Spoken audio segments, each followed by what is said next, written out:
While sitting in the airport waiting room, a little girl suddenly hugged Ellie and said, "Mama!" Finally, Mama was back. Ellie felt confused because she didn't know the girl. However, when the girl's father arrived, Ellie was even more surprised. What really happened? Before starting the story, don't forget to click subscribe and write in the comments section what city you are watching from. Eleanor Vance, known to everyone as Ellie, gripped her hands together in her lap, pressing down on the familiar, nauseating waves of dizziness that surged and receded. The announcements blaring from the loudspeakers of London Heathrow Airport, a place she should have recognized instantly, instead felt jarring and unfamiliar. She gazed around the stark geometry of the cold metal seating, the slick gleam of the polished floor, and the relentless current of human bodies rushing past with single-minded purpose. Everything felt like a painting haphazardly recreated from a memory more than a decade old. She had called California home for over 10 years, and this return to the city of her birth, after so much time, slammed into her with the brutal force of bone-deep jet lag. Her original intention was to head straight to her booked room in Notting Hill, but her legs were leaden, her body refusing to obey the simple command to stand. A small sudden shadow interrupted the bright chaos of the terminal. Ellie lifted her head, her eyes meeting a pair of large, circular hazel eyes that shone with an unsettling clarity. A little girl, perhaps 5 years old, stood there. Her auburn hair was tied into 2 bouncy pigtails, secured with bright pink velvet ribbons. The girl smiled, a hesitant, shy unfolding of her features. Then, without a word of warning, she stretched out her tiny arms and enveloped Ellie in a fierce hug. "Mummy, you're finally back!" she cried, her voice bright, ringing with pure, unadulterated relief. Ellie gasped, her body freezing in shock. The innocent aroma of children's bubblegum shampoo and a faint scent of sweet candy filled her nostrils. She looked down at the small girl clinging to her, then gently tried to pry the hug loose. "Sweetheart, you've made a mistake," Ellie said, her voice catching in her throat, raw from disuse and emotion. "Where are your parents?" The girl shook her head vigorously, pressing her small body closer. "Lily isn't wrong. Mummy is home." A cold dread pierced Ellie's heart. She felt a sickening twist in her stomach, as though she had just carelessly shattered a fragile, deeply held hope.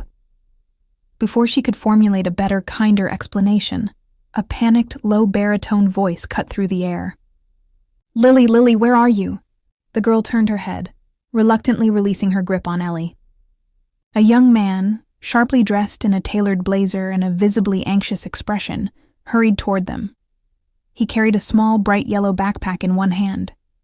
When his eyes landed on Lily standing next to Ellie, the worry lines etched deep into his forehead only tightened.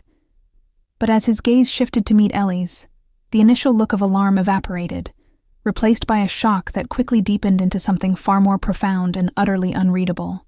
"I am so sorry for my daughter," the man said, his voice quiet, almost halting. He gently pulled Lily to his side. "Lily, I've told you Mummy is gone. You cannot hug strangers out of the blue." Lily looked down, her lower lip trembling into a pout. "But she looks just like Mummy." Ellie held her breath. The man's face, it was so unsettlingly familiar. She searched her memory frantically, but she couldn't place exactly where she had seen him before.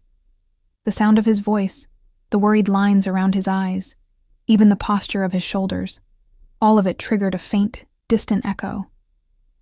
She tried desperately to remember, but the residual throbbing of jet lag made her thoughts sluggish and unclear.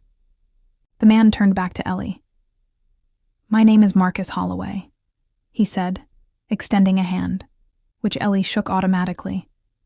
There was a raw current of sorrow in his eyes. "My wife, she passed away a few months ago. Since then, Lily often searches for her, and she is right. You bear a striking resemblance to my late wife." Ellie's heart gave a strange, painful lurch. An unnerving feeling crawled up her chest. Marcus hadn't mentioned his wife's name, but his story stirred deep, half-buried memories. Marcus apologized once more for the intrusion and gently led Lily away. Come on, sweetheart, Mommy isn't here. Lily looked back at Ellie, her eyes sad and disappointed, but she dutifully followed her father. Ellie could only watch their backs retreating into the throng. The strange feeling persisted. She knew this man, and the story he told was deeply disturbing. A moment later, her pre-booked cab arrived. All the way to her hotel, her mind was consumed by Marcus and Lily, a resemblance to his wife. Why was his face so familiar? Where had she seen him? In the quiet luxury of her Kensington hotel room, after a long shower and collapsing onto the plush mattress, Ellie finally picked up her phone. On the screen was a photograph of a woman smiling back. A smile so like Ellie's own, the same shaped eyes, the same subtle dimple. Ellie looked at her own reflection in the screen, then at the photo. "I'm back, Clara," she whispered, her voice a brittle thread. That afternoon, rest was impossible. The strange feeling of recognition and the guilt that was her constant companion gnawed at her. She dressed in simple jeans and a dark jumper, ordered another cab, this time giving an address she had committed to memory more than a decade ago. About 30 minutes later, the taxi stopped before the imposing iron gates of a sprawling municipal cemetery in East London. Ellie stepped out, her legs feeling unsteady. She walked slowly among the neat rows of headstones, her eyes searching for a name that would stop her breath. She halted before a modest marble plaque, shaded by the weeping branches of an old willow tree. Clara. The single name, carved simply into the stone, unleashed the torrent Ellie had been holding back. Tears streamed down her face, uncontrolled and hot. She sank to her knees, tracing the letters with trembling fingertips. Their names were intentionally different, Eleanor and Clara, but they were twin sisters. Memories flashed through her mind like an old spliced film reel. The orphanage in London where they were raised. Ellie, often withdrawn and moody. Clara, always bright and warm, with a smile that could illuminate the dullest room. They never knew their parents, but they had each other. They were two halves of a single, fragile heart. The year they turned 10, a kind, well-off couple, the Harrisons, came to visit. They were instantly taken with Clara, her infectious, genuine smile and the warmth of her spirit. They wanted to adopt her. The orphanage director hesitated. Everyone knew how fiercely loyal Ellie and Clara were to one another. But the Harrisons could only take one child, and they were planning a major relocation to San Francisco, California, a move that required significant resources. The final decision was left to Clara. Ellie had been furious when she heard the news of the adoption interest. She was terrified that Clara would abandon her, breaking the lifelong promise they had made to stay together. Clara, who genuinely longed for a family, was torn by the fear in her sister's eyes. Ultimately, Clara had told the Harrisons a lie. "I don't want to be adopted," she said, her voice shaking slightly but holding firm. "I like it here at the home. America is too far." Ellie stood behind a shadowed pillar, clutching her fists, listening to the exchange. Her twins' words, "I don't want to be adopted," felt like an ironic magic spell. On one hand, she felt a wash of relief that Clara had chosen her. On the other, a dark, insidious whisper began to corrupt her heart. Ellie saw Clara's sincere smile, still shining brightly toward the Harrisons, and she saw the deep, longing love in the Harrisons' eyes. In her small, desperate heart, Ellie wanted that love. She wanted that chance. From that day on, Ellie began a quiet campaign of subtle manipulation behind Clara's back. Though Clara had refused the offer, the Harrisons still visited frequently to spend time with the children. While Clara would be busy playing and laughing with the other children, Ellie would deliberately sit in a quiet corner of the room, drawing in a sketchbook or reading a book she knew would capture the Harrisons' attention. She would sketch elaborate, detailed scenes, pretending to be oblivious when Mrs. Harrison paused to admire her work. At first, she only wanted them to see her, to recognize her potential. But her game quickly turned serious. One late afternoon, as the Harrisons were preparing to leave, Mrs. Harrison approached her. "You're Eleanor, aren't you?" the woman asked softly. Her warm eyes made Ellie feel utterly exposed. "We saw your sketches. They're wonderful. You are so talented." Ellie looked down, feeling both burning shame and a rush of heady hope. "Thank you," she mumbled. "Would you consider coming to live with us? You have immense potential. In California, you could truly become a great artist." The question hit Ellie like a seismic wave. This was the moment she had dreamed of and dreaded. She could have said no, honoring the unspoken, sacred promise she shared with Clara. But she had already gone too far. She lifted her face, looking directly into the woman's kind eyes. Tears welled up instantly. "Is that allowed? Could I also have a family?" Ellie whispered, her voice thin and trembling. Mrs. Harrison smiled sadly. "Of course, but we can only adopt one child. We can discuss this with the director if you wish, and we promise you can stay in touch with Clara." Ellie nodded quickly, decisively. "Yes, I want to." It was a simple answer, yet it contained the greatest act of betrayal in her young life. The adoption plan eventually reached Clara's ears. Clara's world seemed to stop. Her eyes widened, her chest tightening painfully. She walked toward Ellie, who was sitting quietly in the corner of their shared room, folding laundry. Clara's face was pale, her usually sunny smile completely absent. "Ellie, is what they're saying true?" she asked, her voice trembling. Ellie jumped, startled. She looked up, saw the deep hurt in Clara's eyes, and her composure instantly shattered. Tears flooded her cheeks.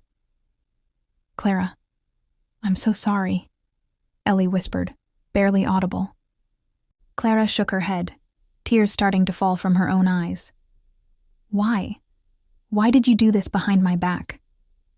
We made a promise, Ellie." "I know," Ellie cut her off, her own sobs breaking. "I know, but I'm not like you, Clara. I don't have the smile that makes everyone fall in love. I'm not as warm as you are, or as effortlessly beautiful. No one ever wanted me. This is my only chance." She pointed a trembling hand at her own chest. "I deserve a family, Clara. I deserve to be happy too. And you? I know you can get adopted soon enough. Everyone wants you." Clara didn't answer. She only stared at Ellie, and for the first time, Ellie saw a profound disappointment in Clara's eyes, far more painful than any anger. Clara's heart was breaking. She felt a part of herself being torn away. Yet, she also saw the genuine desperation in her twin's expression. She realized this wasn't about who was more deserving, but about a desperate grasp at a perceived opportunity. Clara let out a long, ragged sigh. Her own suppressed sobs caught in her throat. "Fine. You can go, but promise me you'll always keep in touch," she said faintly. The words were uttered slowly, as if each one tore at her own soul. Clara couldn't bring herself to be angry. She could only yield. She let Ellie chase the happiness she believed her twin would never find at the home.